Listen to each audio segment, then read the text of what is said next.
Caitlin Clark seems to have re-injured her groin. So as you guys can see here, she is dribbling down, she plants her foot, she passes the ball to Kelsey Mitchell on the back door, and then when she is running back on the other end of the court, it seems like she's grabbing her groin area. She is fighting back tears and she walks straight over to the bench. Now, when she goes over to the bench, she starts crying, and I've honestly never seen Caitlin Clark cry on the court except when she lost the national championship game. But this was honestly, I'm not going to share this whole clip because I don't know how much she wants the video of her basically crying on the court to be circulated around. What happens when basketball's brightest star starts showing cracks under pressure? Caitlin Clark, known for her fearlessness, broke down on the bench after a groin injury in the closing seconds of the Fever's latest win. But was it just the injury, or the weight of an entire franchise on her shoulders? And what happens next for her All-Star Weekend dreams? Let's break down the moment the game, and maybe her season, took a turn. Caitlin Clark has built her reputation on toughness, both physical and mental. She's the type of player who shrugs off hard fouls, locks in under pressure, and never seems rattled by anything thrown her way. It was honestly just so heartbreaking to see because in that moment, she just looked so defeated. And Caitlin Clark is somebody, you know, she hides it really well, and I don't know if hiding it or she handles it is probably the right thing to say. She's never battled injuries in college. She's always been something who has been a very healthy player. And this year it has been quad injury, and then another quad injury, and then a groin injury, and now what seems to be another groin injury. She handles the pressure, she handles all of the media spotlight, the attention, the expectations of how she performs on the court, the expectations of the ratings for her games. But in the Fever's clash with the Connecticut Sun, something cracked. Late in the fourth quarter, the unthinkable happened. After planting her foot while pivoting, she immediately grabbed at her groin, her face twisting in pain. It wasn't just the physical toll that hit her. Moments later, back on the bench, Clark buried her face in a towel, visibly shaken. It was a raw moment from someone who typically leads with unshakable confidence. This isn't the first time her groin has betrayed her, and that's where the real concern lies. Dating back to her impressive college career, there's been a history of lingering issues. She's always played through it, but how long can you hold off something that seems to creep back at the worst possible times?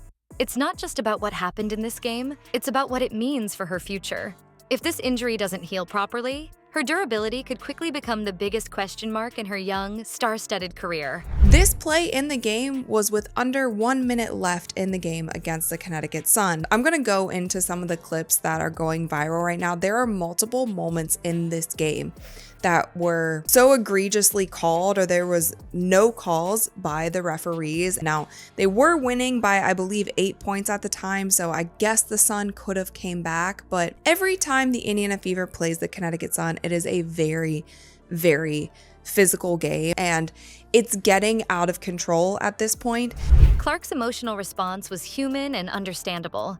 Imagine this, a 21-year-old rookie with the weight of a franchise, and honestly, the entire league on her shoulders. People aren't just there to see the Fever, they're there to see Clark. The defensive strategies used against her only amplify that pressure, with teams packing the paint, bumping her on drives, and making her work for every bucket. Fever coach Stephanie White even addressed the physical nature of recent games, saying, "There's gotta be better balance in protecting players like Caitlin. You can't expect her to carry everything and take a beating game after game." On top of that, this injury might sideline her for All-Star Weekend. She has been on minutes restriction for the last few games, and I've always been a bit confused by that because I did not understand why the Fever would bring her back if she was injured at all. Even Caitlin Clark's brother tweeted, "This one is on the refereeing." Like, there are people in Caitlin Clark's family who are starting to call out the referees because of how bad they have been. Now, I feel like Caitlin Clark, she is your star player. She's having an injury that is jumping. It's not one that is just staying in one area. It's jumping from quad to groin and now to another groin. Something she's personally invested in as both a symbol of her rookie dominance and a chance to shine on the biggest stage yet. Her breakdown wasn't just pain, it was a culmination of everything she's endured this year. And now the question looms, what's left in her tank, both physically and emotionally? If there's one thing the Fever can't afford, it's losing Caitlin Clark at this point in the season. Sitting at 12-10, they've outperformed expectations, and Clark is the biggest reason why. Her clutch performances have been game changers. Remember her late-game heroics against the Liberty? Those moments have kept the Fever competitive in ways no one saw coming. But now her availability and her ability to perform at the level we've come to expect is hanging by a thread.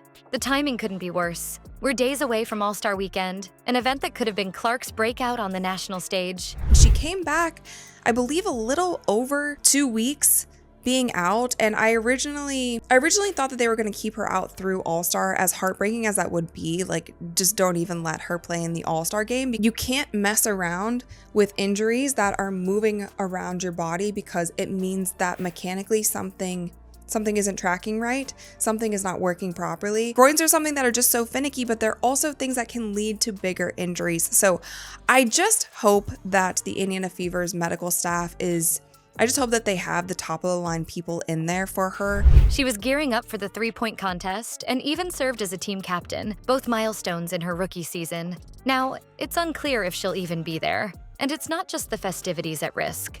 Clark's shooting has been ice cold lately, hitting under 35% for 6 straight games. When was the last time she didn't deliver like this? Teams know how critical she is to the Fever's success. The constant contact, double teams, and defensive schemes designed to wear her down seem to be working, and now this injury might be the cost. But here's the thing. Clark is more than a stat sheet. When LeBron James hit Twitter to welcome her back after a short injury earlier in the season, it was clear. Clark isn't just moving the needle. She is the needle. Her presence is drawing new fans, captivating the old ones, and making people care about the Fever in a way that hasn't happened in years. She is a multi-million dollar, I could even argue a billion-dollar basketball player. You need to have the top of the line people in for Caitlin Clark, and if they're not going to handle it, then she needs to get an NBA staff to work on her. She needs to get her own medical staff, and so she needs the top of the line people just making sure that she is good. You don't want to see an injury like this escalate into something where it turns into something that's actually torn. Without her, those fans might drift, and the Fever's momentum could crumble just as they found their footing. This moment could define her rookie year. If she fights back stronger, this story becomes another chapter in her legend. But if the injury lingers, if her slump deepens, it raises tough questions about the immense physical toll placed on someone so young. The Fever's future and Clark's career feel like they're balancing on that single groin pull. It's a razor-thin line between triumph and setback. Caitlin Clark's groin injury isn't just a blow to the Fever's season. It's a wake-up call for the league. The moment she hit the bench, covering her face with a towel, wasn't just about physical pain. It exposed how grueling her rookie season has been. With constant physicality and the pressure to deliver every single night, the stakes go beyond basketball. As one commentator put it, they're trying to destroy this young lady for being a great basketball player. So the real question is, how can the WNBA protect players like Clark while allowing her greatness to shine?